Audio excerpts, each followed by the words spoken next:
All right, y'all. I'm not sure how to do this video to where I can do multiple videos and show what I'm doing, but I am taking out the S10 rear from GreenBean. I will flip this thing around on the next video to show you, but yeah, I got the wheels and tires off. I have the drums off, and I'm taking the cover loose so I can drain the fluid out of it. Then I'm gonna start unbolting everything. But so this is the 410 G80 S10 rear. It's one I put together in a junkyard and bought it as a 410 rear that I installed the locker in the junkyard.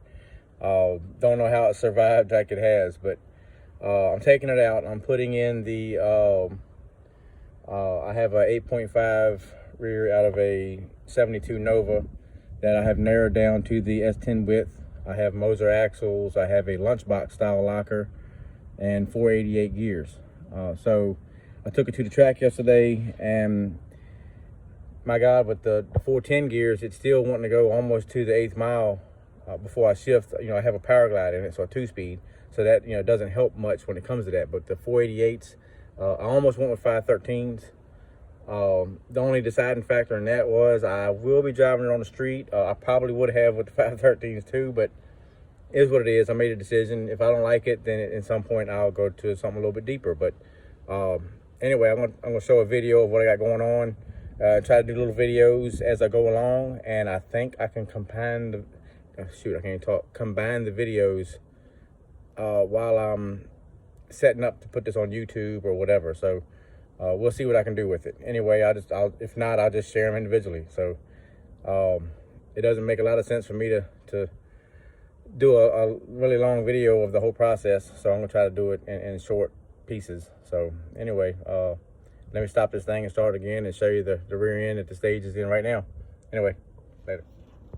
All right, it's me again. So you see I got there's the drums, that tire over there, another one on the other side over there if you can see it. So the drums are off. I got all the bolts off. See the bolts here for the cap, the cover. I'm getting ready to start draining that. You know, the universal joint. And what I do here is I unbolt. I take the axles out. I will be taking the 4 bolts on each side to take the backing plate off. I'll hang it up here out the way, undo the U-bolts. And doing this with taking that off, I don't have to undo any brake lines. So I'm here by myself. I don't have anyone to pump brakes up, things of that nature. So I just unbolt them, hang them up. Undo the shocks, undo the U-bolts, drive shaft, pull the rear end out, bring the next rear end over, set it in place. I have 2-inch lowering blocks that have 2 degrees of angle added into them. I have welded the purchase on already, and I can't remember what my total, it should be around 3.5 degrees, I think, of pinion angle. We'll see, you know, in relation, I'm new to this stuff, so in relation to the transmission degrees, to the rear end degrees, I think the pinion's gonna be down about 3 to 3.5 degrees, I can't remember. But so that way, you know, when you take off, whatever, but it should put me in a ballpark. So that way, you know, then I can buy shims to shim it to get it right, you know, kind of play with it, see what works.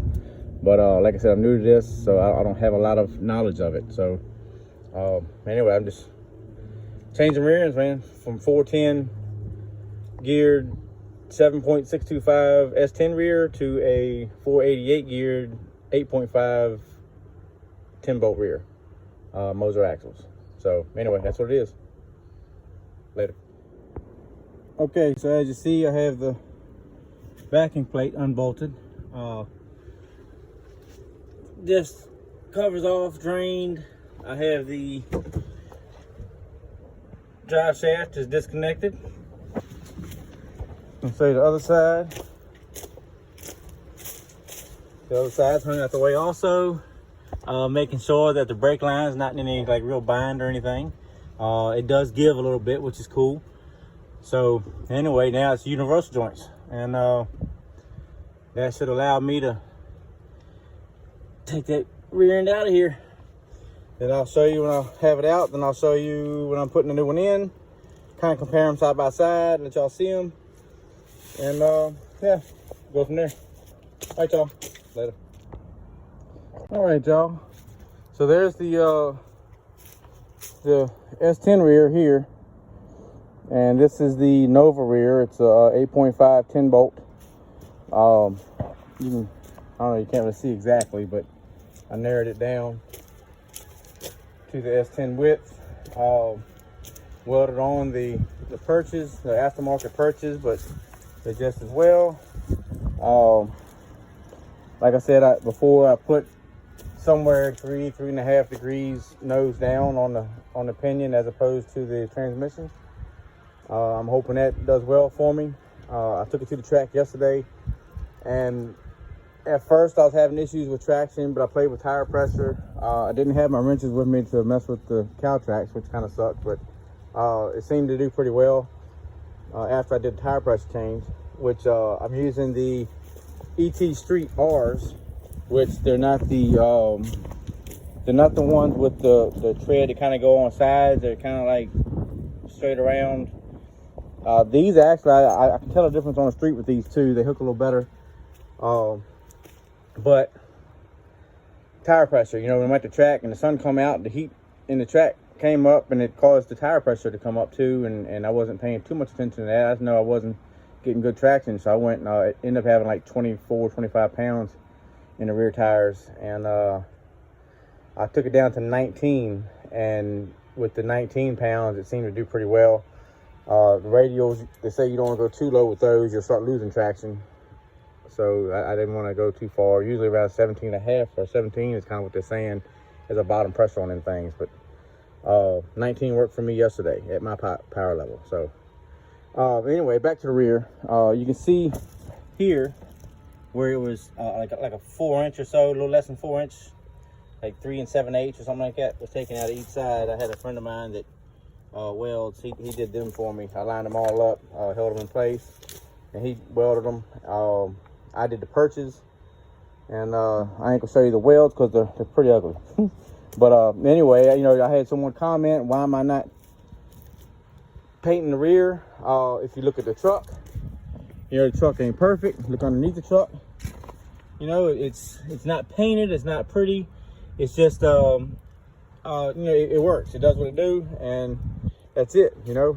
I'm not worried about a painted up rear. That's just not me. So I'm doing this for me. I'm doing it for what I like and want and whatnot, and I'm not too worried about what other people think about that. You know what I'm saying? If you got a rear end in your truck and it's painted, hey, that's what you want, more power to you. Me, I don't care about it. I'm a more function over form, you know. As long as it goes, I don't care how it looks so much. But anyway, I just want to show you the steps to where I am. So the rear is there. I'm getting ready to set it down in here. I got to get my 2-inch blocks. Like I said, I got 2-inch blocks to go in here, and so I'm gonna lower it 2 inches in the back, and then once I do that, I'll figure out the front. But it sits up pretty high. You know, these trucks do. So, you know, the diameter of the housing is a little bit bigger. That's going to lower it down a little bit too, whether it be a 1/4 inch or 1/8 inch or whatever, I don't know.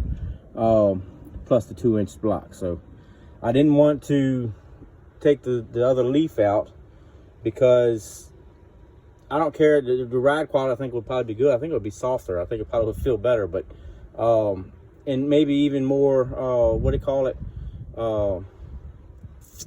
whatever action, not action, what's it called, energy, stored energy. You know, when the spring is compressed more, you know, it could be more stored energy. I don't know, but with doing blocks, I don't have to worry about changing the shocks. With these, I need to change them anyway, but I don't have to worry about a lowered type shock. I don't have to worry about the angle of the cow track.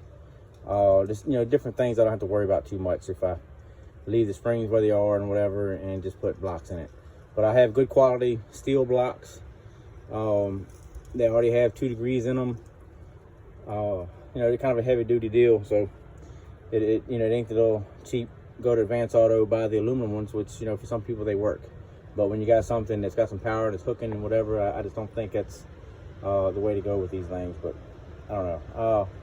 Anyway, just want to show you where I was, and until the next one. Later.